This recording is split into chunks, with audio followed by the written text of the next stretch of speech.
What are 7 habits of highly effective homeschoolers? What are the things that successful homeschoolers do that homeschooling families that are not as confident don't do? So what does a successful homeschooler look like? Well, usually it's someone that has been doing it for a while, by mistakes, has learned the hard way and figured out what works best for them and what works best for their family. In my opinion, the ultimate definition for a successful homeschooler is a confident homeschooler. So here are 7 ways for you to be more confident. Number 1, set clear goals and expectations. What is your why? Why are you wanting to homeschool? What do you expect to achieve over the year? And what does that look like on a big scale and even small scale too? For example, what do you want your 6th grader to learn in math by the end of the year? Do you want them to master fractions, decimals, whatever it is that you want? A lot of homeschool mamas look for standards, guidelines. What does the state say that we should have learned by the end of the year? Those are out there. You can probably look at your Department of Education for your state and find those guidelines, but be careful with those and don't let those rule your year. That may be the state standard for the average student, but maybe not for yours. Maybe it's too low. Maybe it's just different. So you can use it as a guideline, but use with caution. Not only detailed educational goals, but what are your goals for you and your family? Do you want to spend more time outside? Do y'all want to spend more time on the road and exploring things hands-on rather than in workbooks? Set those down, write them down. Lots of information is out there about writing down goals versus just having them in your head. So write those goals down and get excited for the year. Number 2, create a structured routine. Now, notice I said routine and not schedule. We go by a routine. I don't think this year we have had 4 days of school so far. I don't think we've started at the same time any morning. And when I say schedule, I mean, I am guilty of this. In the past, I had my yellow pad out and I had written down our schedule. At 7:30, we're going to wake up. We're going to brush our teeth at this time, then we're going to have breakfast at that time. We'll start school at this time, and math should take 35 minutes, and then we'll take a 5-minute break, and then we'll do this, and then we'll do that, and it was all, you know what that looks like? That looks like a school that is managing hundreds of students, not a home schedule. So we go by a routine.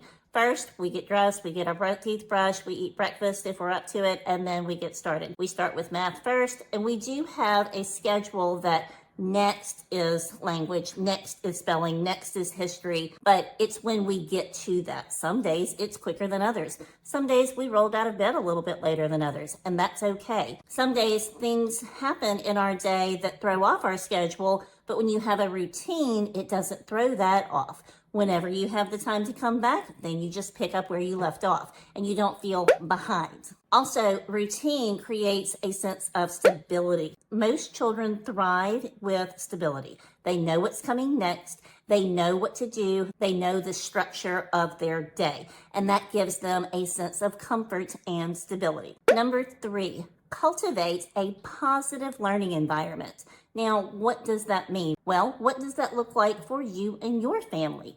Do you need some place to store all of your things? Do you need some location in your home that is designated for homeschooling? That's fine. It might be your kitchen table that transforms throughout the day, but that's where you know that when we sit down here, it's time to do this. Do you need to create a place in your house that's cozy and comfortable for reading time? There's no need, there's nothing saying that you have to sit in a desk to do your reading lessons if you are at home. Create that environment, make sure that you have everything necessary. You have your books, you have some pens, you have some supplies that you need. It may not look like the same supplies that you think. Remember, we're homeschooling, not trying to recreate school at home. Number 4, adapt to individual learning styles.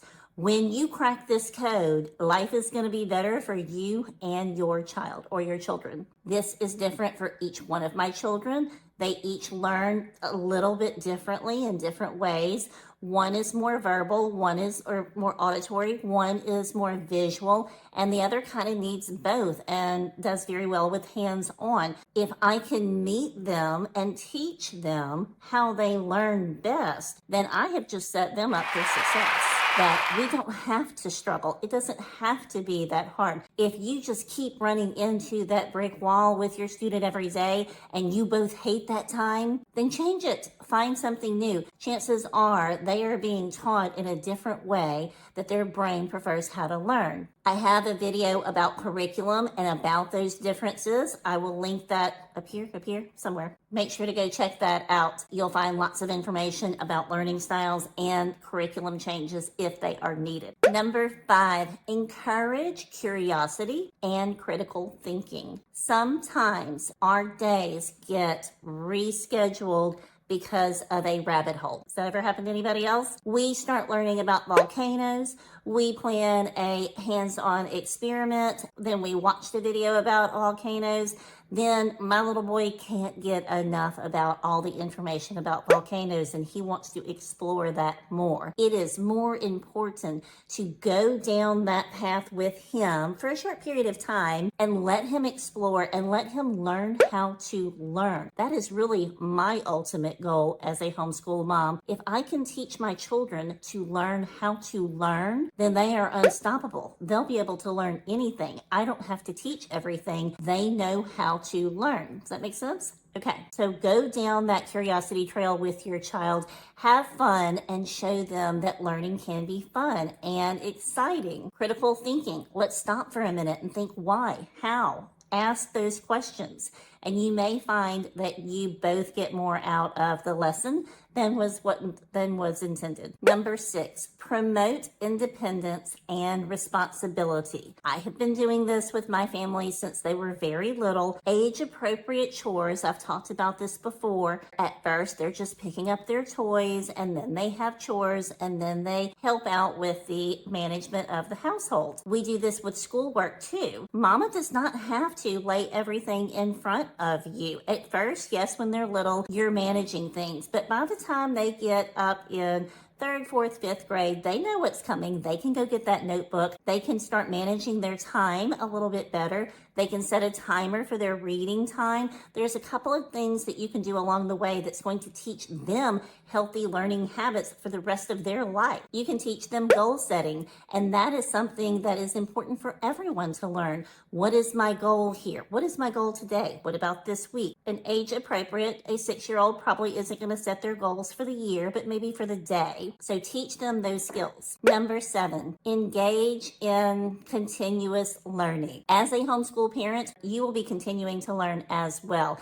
And let me tell you, I have had so much fun with this. I love researching new ways to homeschool. I follow other homeschool mamas on YouTube as well. Webinars, seminars, anytime that you can get to a in-person convention, I highly encourage you to attend. It's one of the best things that I did was find a local convention near me for those first 2 or 3 years. It was amazing. I got so much information. I had hands-on experience with curriculum that I had never seen before, and I made some friends, and it was a building of like-minded parents. So how wonderful was that? I encourage you to continue seeking out new information, staying up with education trends, teaching techniques, and new curriculum choices, changes, all of that. So stay up to date with that as well, and you will be making the best decision for your year of homeschooling. Remember, flexibility is key. Be open to adapting to your students' needs and changes as they arise. Stay patient, celebrate the wins, and be patient. I know it's difficult, but be patient when your student is struggling through something. They will get through it.